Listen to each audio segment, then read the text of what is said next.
The topic for today's video is X-rays, and we are going to look at some of the benefits of using X-rays compared to some of the drawbacks associated with their use.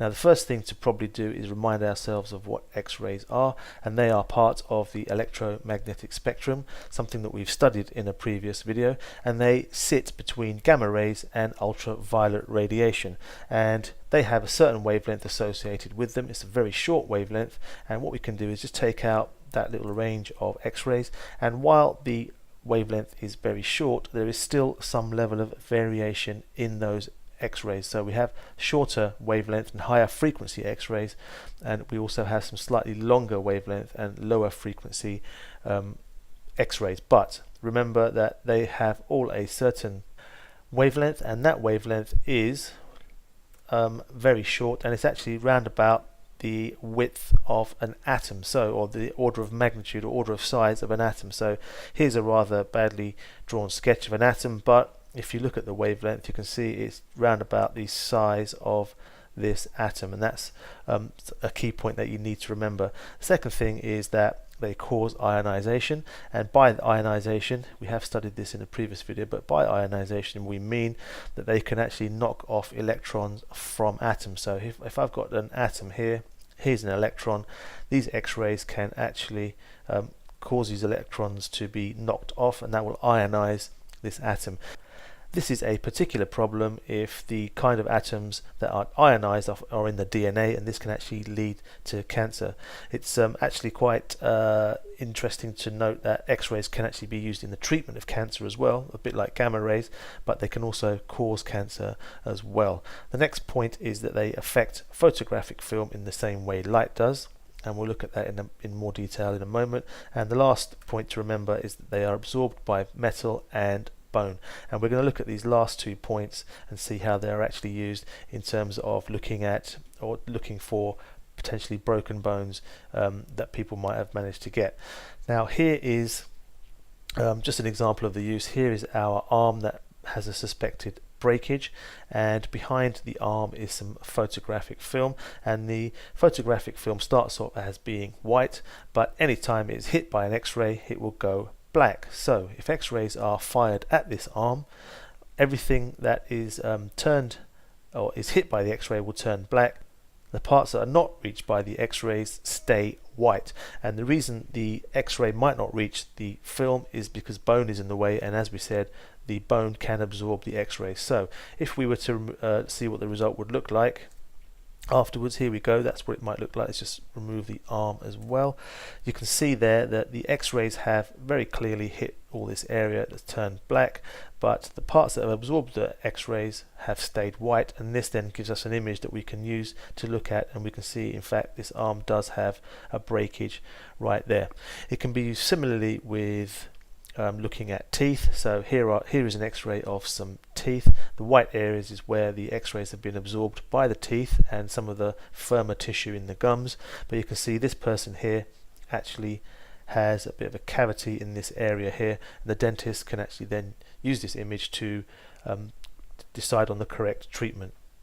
The next use of X-rays I want to look at briefly is the idea of CT scans, and CT just stands for computerized tomography scans, and the way this works is that we have a machine that's basically like a tube. A person would be inserted into the tube, and we have an X-ray emitter here, we call it an X-ray tube, and this will emit X-rays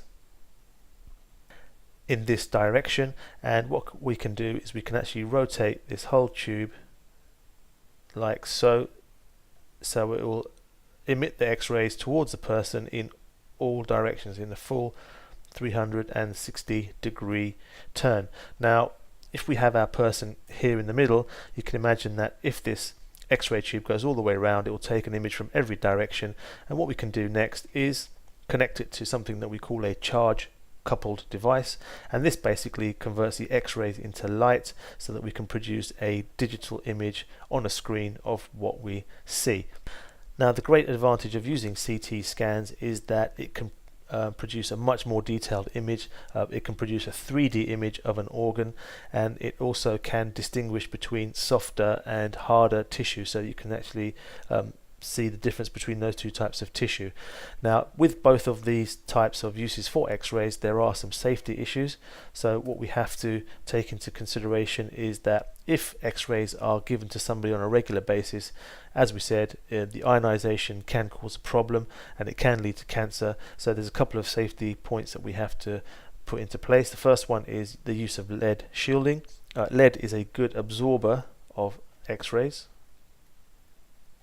So lead absorbs X-rays, and therefore if you're standing behind it, you won't actually get a dose of the X-rays. So anybody working with X-rays on a regular basis should really stand behind lead shielding or lead glass to make sure they don't get a dose that's too high.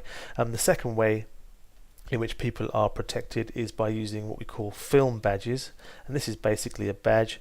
You can see the size of it. There's a safety pin on the side there, and this is worn by people who work with X-rays, and there's a film inside here. Is a plastic casing so that the X-rays can actually get through, but it's a plastic casing with film inside, and this can be checked on a regular basis to see the amount of, or the dose of X-rays that have been this person has been exposed to, and if it's too high, obviously they need to be removed from that environment. The last thing I want to look at quickly is comparing CT scanners with X-ray machines, and when we're comparing, remember this is a command word, we have to look at the features of one compared to the features of the other. So with CT scanners we have a higher dose of X-ray radiation that is given, whereas with the X-ray machines it's a lower dose.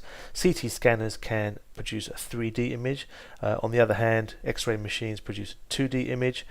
CT scanners can distinguish between soft tissues, so different kinds of tissues can be differentiated with our CT scanner, and the CT scanner is a bit more expensive, or quite a lot more expensive in fact. The X-ray machine on the other hand is much cheaper. So you should be able to compare the two different systems or the different uses of X-rays by looking at these points here, and that's basically an overview of the use of X-rays, some of the dangers and what can be done about them. That's me done for this video. Thank you for watching, and I'll see you again soon.